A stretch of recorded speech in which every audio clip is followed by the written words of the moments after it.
I never thought a row of concrete blocks and a piece of paper would end up being the loudest thing I ever owned, but there I was at 5 in the morning, moving lumps of cement like a man who'd decided to stop being polite. And trust me, that felt better than I expected. We bought that house 3 years ago because it promised privacy, a house set back behind a 400-foot driveway that looks more like a private road than anything else. My wife teaches at the elementary school I work in IT. We like our quiet. The long drive was a feature, a selling point, a promise of space where you could hear your own thoughts. And it turns out a driveway can be a sentence too if the neighbors decide to read it aloud. The neighborhood was built in phases in the early 90s. Our lot is a classic flag lot, narrow neck to the street and then room back in the trees. There's a little trail that hooks along the edge of our property, and locals have used it for years, which probably explains why folks assumed the paved approach was public. It wasn't. At least it wasn't on any deed I saw. 2 springs ago, we poured our blood and $5,000 into interlocking pavers because the asphalt was cracked and sad. We turned that long ribbon of pavement into something we liked to look at, something that made us proud. Neighbors complimented it.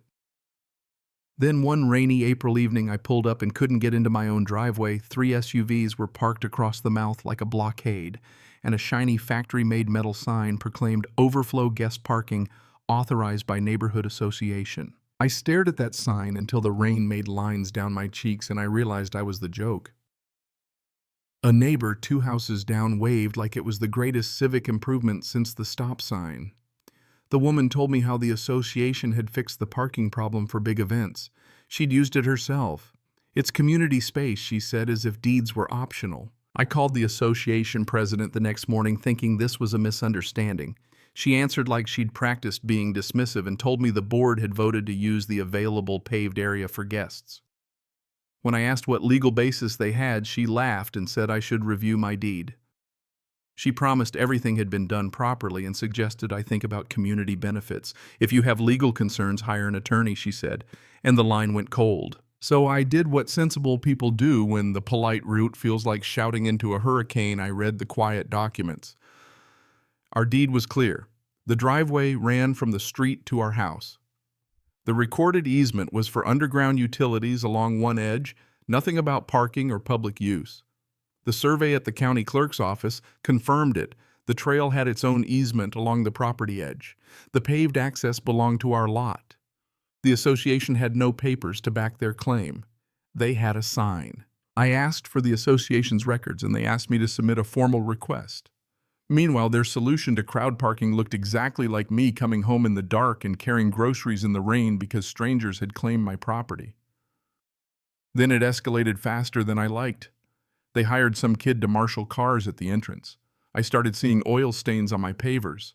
A violation notice appeared under my own windshield saying I'd parked in the guest zone without authorization. I was getting fined for parking in the place where my mailbox sits. An attorney confirmed what the pages already said: the association had overstepped. What worried him and then me was liability.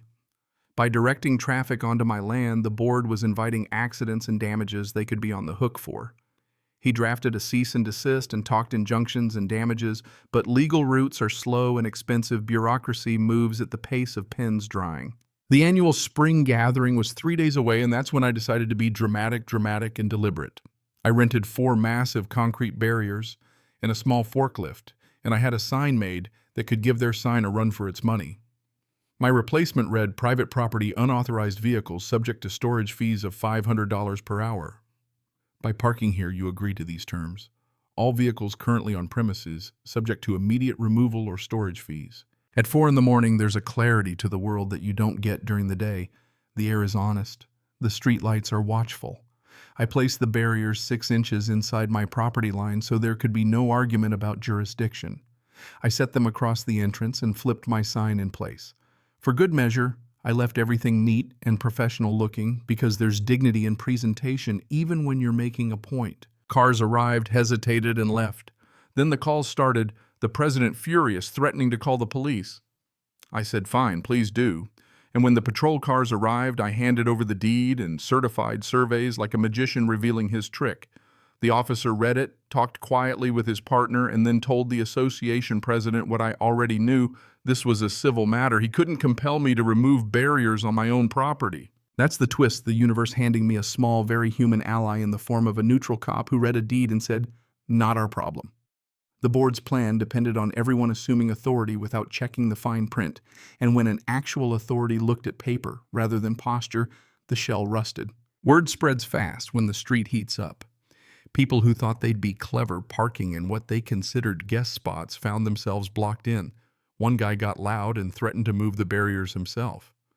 I told him point blank that would be destruction of private property, and the officers standing there might not see it as community service. He cooled off. Then a quieter, far more consequential twist. One of the car owners, an older man who'd been parked closest to my house, walked up to me away from the crowd and said, "Look, I just need my truck. I work tonight. What do you want?" His tone was practical, not angry.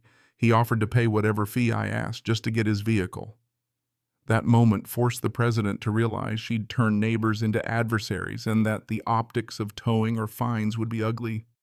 She walked back to huddle with the board. 15 minutes later, she came to me with an offer: remove the barriers, let people get their cars, and we will draft a formal acknowledgement that the driveway is private, remove all signage, and pay for professional cleaning of the pavers. She promised the board would get legal counsel and fix whatever they'd broken. The attending officers hovered like practical referees. I told her I would not be bought, not with money alone. I wanted a written acknowledgement and a commitment the sign comes down and the cleaning gets scheduled.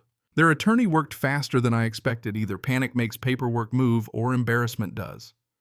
By 5 p.m., I had a formal letter in hand, stamped and professional, admitting the association had overstepped in promising restitution. I moved the barriers. The guests got their cars. The event limped along.